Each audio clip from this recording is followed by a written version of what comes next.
अच्छा जी, बिस्मिल्लाहिर्रहमानिर्रहीम। पहले तो आप सबका बड़ा शुक्रिया। तीसरा दिन है और आप आ जाते हैं। मैं प्राइम मिनिस्टर के इंस्ट्रक्शंस पे कराची के जितने सेंटर्स हैं मैं बारी बारी हर डिस्ट्रिक्ट के एक सेंटर विज़िट करूंगा। आज तीसरा दिन है। आज डिस्ट्रिक्ट वेस्ट में आए हैं। इंशाल्लाह आज शाम तक हम प्लान बता के बताएंगे कि हमने कल कहाँ जाना है।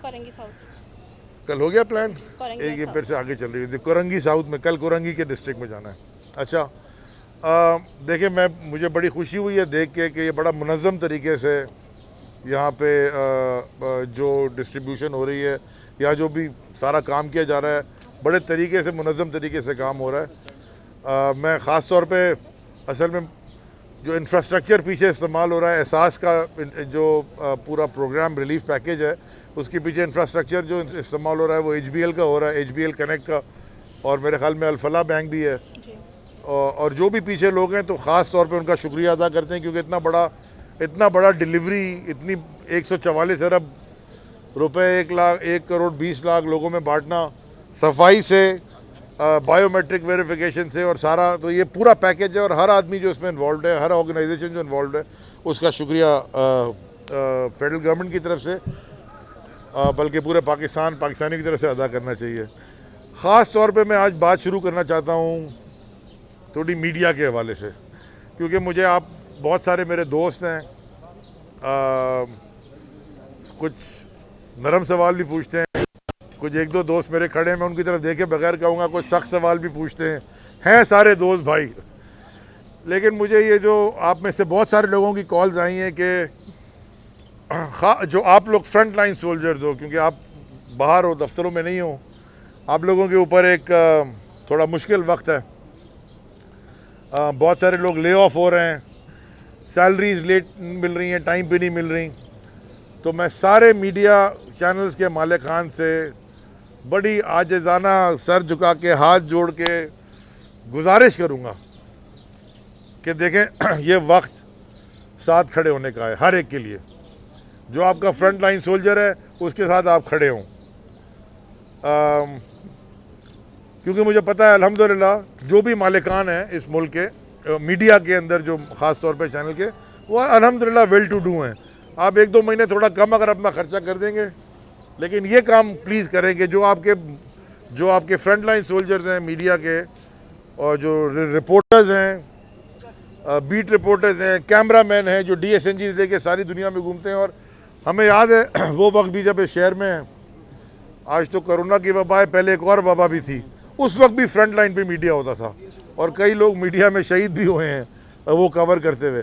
उस वक्त भी आप लोग आगे आगे होते थे, पहले रिपोर्ट करते थे, और कई दफ़ा लॉ इन्फोर्समेंट से पहले मीडिया वहाँ पहुँचा होता था। तो मैं दरख्वास्त करता हूँ कि अपने लोगों का ख्याल करें। ये हम सब पाकिस्तानी हैं, ये हम जब मिलके करेंगे तो we can fight this battle.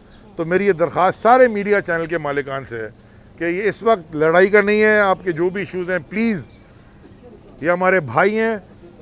और मैं ये भी बता दूं कि आप में से बहुत सारे लोग जो हैं, जो मालिकान, उनसे ज़्यादा तो हम आपके इन फ्रंट लाइन सोल्जर से मिलते हैं। शायद आपकी तो इतनी मुलाकात होती नहीं है। जो हम सियासी लोग हैं, हमें तो जाना पड़ता है बाहर और हम जाते हैं, हमारी ज़्यादा मुलाकातें होती हैं, तो हमें हर एक का पता होता है किसकी क्या तकलीफ़ है। अक्सर लोग अलग से बताते हैं, मैं कोई नाम नहीं लेना चाहता, पर अलग से लोग आके कहते हैं कि सर हमारा ये एक परेशानी है, हमारी ये परेशानी है। और हमारा काम है अपने सबकी मदद करना, जो जितनी हो सकती है कोशिश हम करते हैं। तो ये मेरी गुजारिश है। अब आ जाएं जी दूसरी बात पे कि तनकीद के ऊपर, क्योंकि इस पर भी काफ़ी, मैं रात भी देख रहा था, मैं खुद बैठा भी था एक प्रोग्राम में। हमारी जो मेरी तनकीद बराए इस्लाह है, उसके ऊपर भी तनकीद हो रही है। मैं एक वफाक का नुमाइंदा बन के इधर आया हूँ। मेरा शहर है, इसी शहर में मैं पला था, उसी शहर से इलेक्शन लड़ा है। अगला इलेक्शन अगर टिकट मिला इसी शहर से लड़ेंगे, हारे जीते वो तो बात की बात है, लेकिन मुश्किल है कि कोई, मुझे लगता है अगली दफ़ा 2/3 मेजॉरिटी से इंशाल्लाह इमरान खान साहब आएंगे। लेकिन यही शहर में रहना तो है ना, इर्रेस्पेक्टिव के क्या होता है, घर है। तो मैं सिर्फ ये कहना चाहता हूँ कि जो भी मैंने बातें की हैं और जो भी हमने बातें की हैं, 1 महीने तक हम खामोश थे।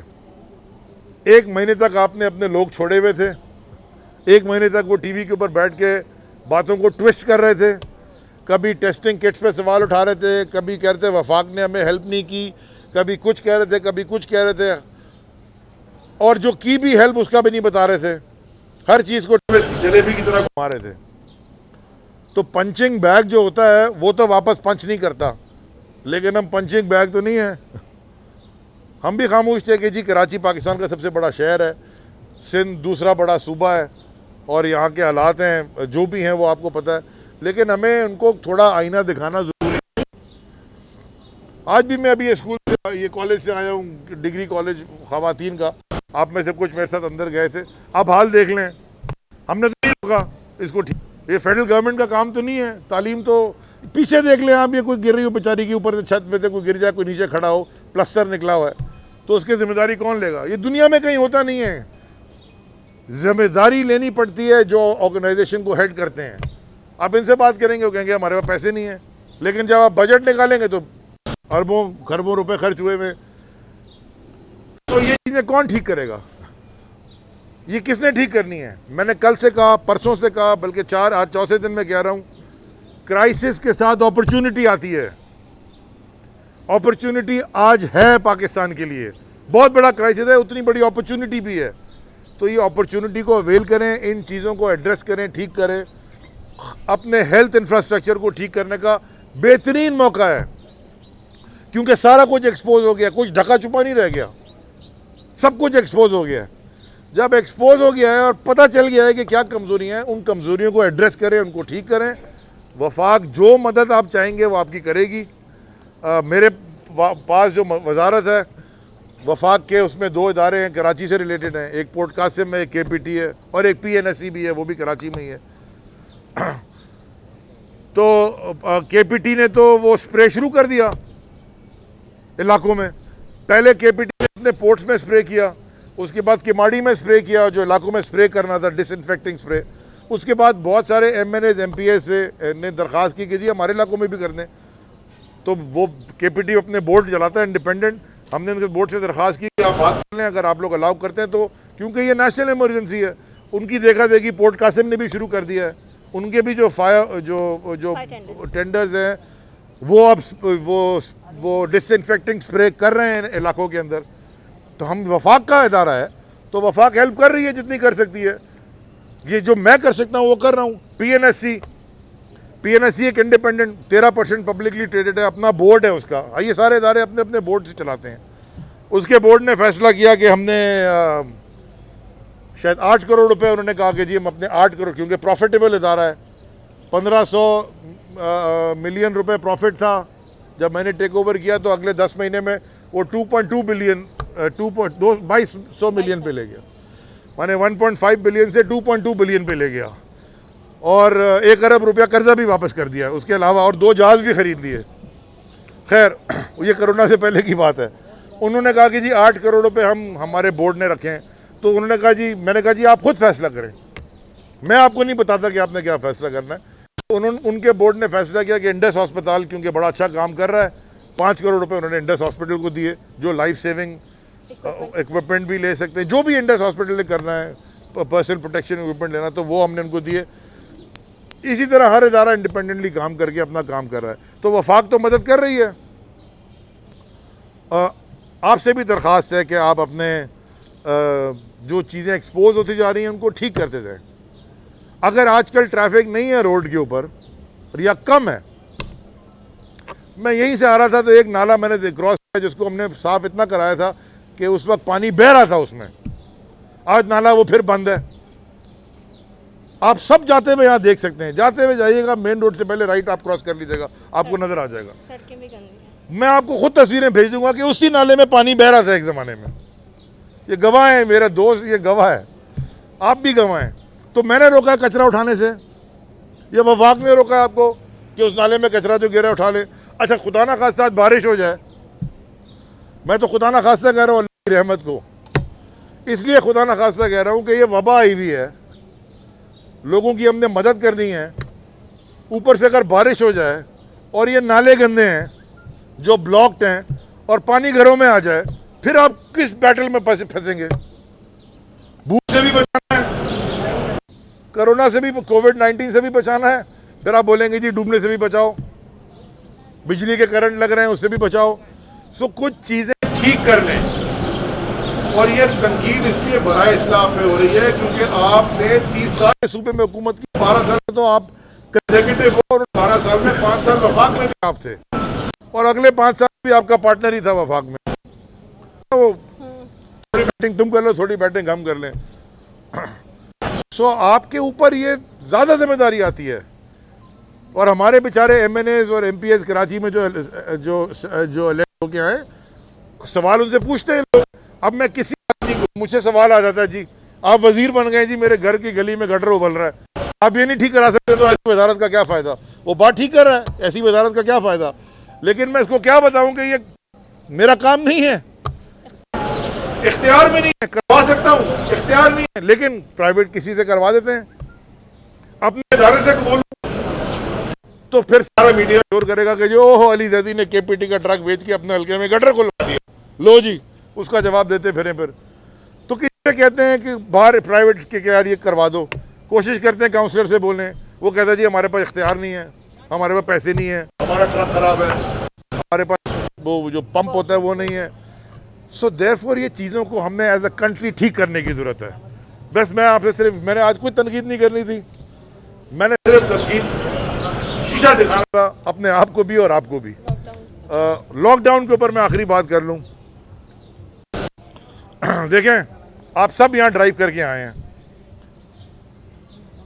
ये लॉकडाउन कितना नजर आया आपको? डिफेंस क्लिफ्टन में अच्छा लॉकडाउन होता है, लेकिन वहां कितने लोग रहते हैं? 5% कराची के लोग, 8%, 10%। वहां डिफेंस में अगर 1000 गज में 4 वोट निकलते हैं या 1000 गज में 100 वोट निकलते हैं, आबादी अलग है, डायनामिक्स फर्क है, प्रॉब्लम ज्यादा।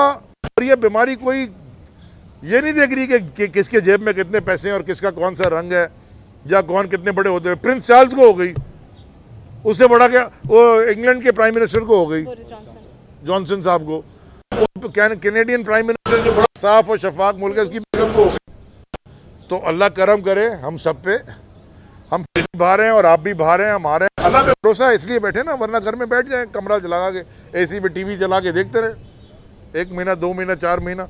कुछ लोग तो ये कर सकते हैं लेकिन आवाम तो ये नहीं कर सकती। इसलिए हम कह रहे हैं कि ये जो लॉकडाउन का आपका प्रोसेस है इसके ऊपर थोड़ा फिल्टर्स लगाएं, कुछ क्लैरिटी लाएं। हर आदमी ये काम नहीं कर सकता। और आज मैं इतनी देर से बोला और मैं खांसा भी नहीं हूँ, इसका मतलब है कि सब ठीक है। अच्छा, KPT की बड़ी तारीफें की माशाल्लाह। KPT के चेयरमैन के हवाले से भी कोई मामला थे, कोई रिमूवल टर्मिनेशन का कोई लेटर था, वो आप वापस ले रहे हैं क्या? देखें मैं अच्छा, तो एक तो सवाल, दूसरा सवाल कि कोई शाबाशी भी मिली है सुना वज़ीर आज़म साहब की तरफ से आपको और फैसल वारदात? अब शाबाशी मुझे तो पता नहीं, फ़ोन करके नहीं मिली, अगर मेरे पीछे दी हो तो बड़ी मेहरबानी। अच्छा, मैं पिछली कैबिनेट मैंने अटेंड नहीं की थी। अच्छा। और जो कैबिनेट की बात है वो कम से कम मेरे मुंह से कैबिनेट की बात बाहर नहीं आएगी। हाँ, सिर्फ उस वक्त आती है कि डांट पड़ी आज मुझे। हाँ, तो जैसे डांट नहीं पड़ी तो फिर ठीक है, अल्लाह का शुक्र है। अच्छा, जो आपने सवाल किया KPT का, देखें एक ड्राफ्ट ऑडिट रिपोर्ट आई थी, उसके ऊपर एक फ़ैसला किया था मिनिस्ट्री ने। मैंने वो कैबिनेट के पास गया था, कैबिनेट की अप्रूवल भी थी। चेयरमैन साहब ने, मेरे उनसे बड़े अच्छे ताल्लुकात हैं, आप सबको पता है। अक्सर लोग कहते हैं कि आप हर वक्त साथ घूम रहे होते थे, मेरा कोई ज़ाती कोई लड़ाई नहीं है। वो स्टे लिया और फिर खामखा गंद उछल रहा था KPT के ऊपर, और ये कोई ऐसा लग रहा था कि जी मिनिस्ट्री में और इदारे में लड़ाई हो गई है। तो हमने अटॉर्नी जनरल साहब से कंसल्ट किया, क्योंकि वही रिप्रेजेंट कर रहे हैं वफाक, और वफाक के ऊपर केस फाइल हुआ था। तो हमने अटॉर्नी जनरल साहब से कंसल्ट किया। देखें, एक अंग्रेजी में कहते हैं not looking for revenge but pursuing justice. इसका मतलब यह है कि मैं को बदला लेने नहीं निकला किसी से, मैं तो इंसाफ ढूंढने निकला हूँ। तो वो उन्होंने उन्होंने कहा कि जी आप, एक तरीका लॉ का है, तो आप, हमने वापस ले ली आज अपनी हमने समरी। हमने कहा जी ठीक है, हम वापस ले लेते हैं, क्योंकि ये लड़ाई अगर ये कोर्ट में चलती रहेगी फिर अखबारों की रंग बिरंगी और बड़ा खांस गया। अच्छा, और फिर वो एक चला दिया जी बड़ी सोशल मीडिया पे कैंपेन, स्पॉन्सर्ड कैंपेन, क्योंकि उसमें आपको पता है फेसबुक पे जब आप पेज लगा के चलाते हैं उस पर लिखा था स्पॉन्सर्ड, वो पैसे लगा रहा था, अली जदी एक्सपोज्ड। बड़ा मुझे हंसी आ रही थी, बड़ा मज़ा आ रहा था वो देख देख के। को 5-7 अकाउंट बने, वही एक दूसरे को रीट्वीट करे जाएं, और ज़बरदस्त उन्होंने इल्ज़ाम लगाया कि जी मैंने $70 मिलियन, कितने याद रहे वो भूल, $70 मिलियन का कॉन्ट्रैक्ट अपनी दोस्त की कंपनी को दे दिया, ये इल्ज़ाम है। और दोस्त की कंपनी का नाम क्या है? NITB। तो मेरे भाई थोड़ी सी ज़्यादा रिसर्च कर लेते तो पता चलता कि NITB मेरे दोस्त की कंपनी नहीं है, मिनिस्ट्री ऑफ IT की अंदर एक इदारा है, नेशनल इंफॉर्मेशन टेक्नोलॉजी बोर्ड, जो कि हुकूमत पाकिस्तान का इदारा है। दूसरा आपको पता चलता कि कॉन्ट्रैक्ट को छोड़े, टेंडर को छोड़े, अभी तो RFP डॉक्यूमेंट भी नहीं बने। तीसरा आपको पता चलता कि आपने कहा KPT को हम पॉलिसी फैसला मिनिस्ट्री ने किया कि पोर्ट्स सारे डिजिटाइज होने चाहिए ताकि ट्रांसपेरेंसी आ जाए। आज मैं वजीर हूँ, कल कोई और हो, ट्रांसपेरेंसी आ जाए, डैशबोर्ड पे वजीर के सब कुछ लिखा हो, कौन सा जहाज आ रहा है, कौन सा जा रहा है, कितना माल उतर रहा है, कितना लग रहा है, किसने कितना नुकसान है, कितना फ़ायदा है, कौन काम पे है, कौन काम पे नहीं है। ये डिजिटाइजेशन की दुनिया है। जैसे आप व्हाट्सएप नहीं था तो आप सोचें आप कैसे गुजारते थे। मैं बात ख़त्म कर लूँ प्लीज़। तो वो NITB को हमने भेजा KPT के कहने पर, और उन्होंने जाके पूरा सर्वे किया और उन्होंने कहा कि जो आप चाहते हैं वो बड़ा महंगा है, और अगर उसकी शेल्फ प्राइस इतनी महंगी है, लेकिन हम आपको फ्री सर्विस, क्योंकि हमारे पास मैंडेट है गवर्नमेंट ऑफ पाकिस्तान का हुकूमत के सारे शोबों को डिजिटाइज करने का, तो आप बिड करवाएं, जो भी आएगा हम आपको ऊपर से फ्री के अंदर, फ्री में जो उनका काम है मैनेजमेंट सर्विसेज प्रोवाइड करेंगे।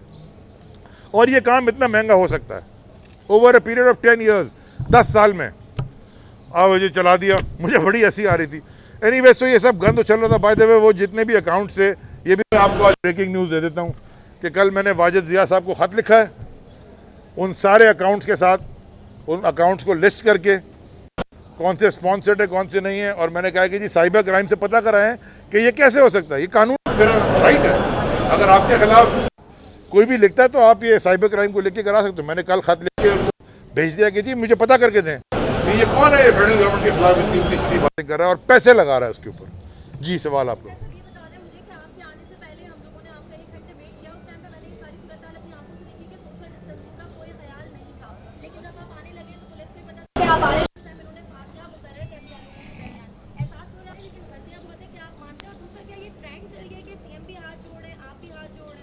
मैं तो जी बड़े ज़माने से हाथ जोड़ रहा हूँ।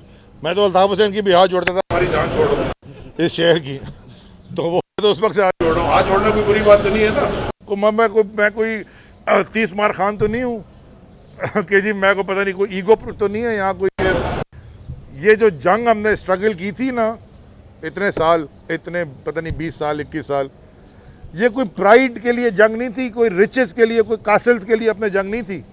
ये जंग जो स्ट्रगल थी ये जस्टिस के लिए थी, ये इसलिए थी कि इस कौम के लोगों का भला हो जाए और ये ठीक काम, ज़रा डायरेक्शन ठीक हो जाए।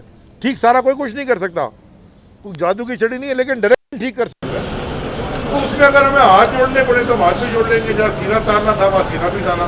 तो इसमें कोई बड़े और छोटे की बात नहीं है। जहाँ आपने बात की कि जी मेरे आने से पहले लोग ठीक नहीं थे और मेरे आने के बाद, मेरे आने से 2 मिनट पहले लोग ठीक हो गए, ज़रूर आपने देखा होगा।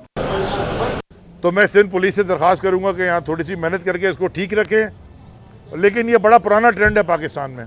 मैं एक दिन कहूँगा, मैं दरख्वास्त करूँगा वज़ीर आज़म साहब से, और बल्कि सदर पाकिस्तान से भी करूँगा, वो भी कराची से हैं, कि सर पहले आप हम इन्हीं गलियों में आते थे ना, किसी दिन एक दिन ड्राइव करने आ जाए, बता के आ रहा हूँ, सारी गली पक्की हो जाएगी, रोड बन जाएगी, कचरा उठ जाएगा, दरख्त भी लग जाएंगे, बत्ती भी लग जाएगी, वो सारा बजट भी आ जाएगा।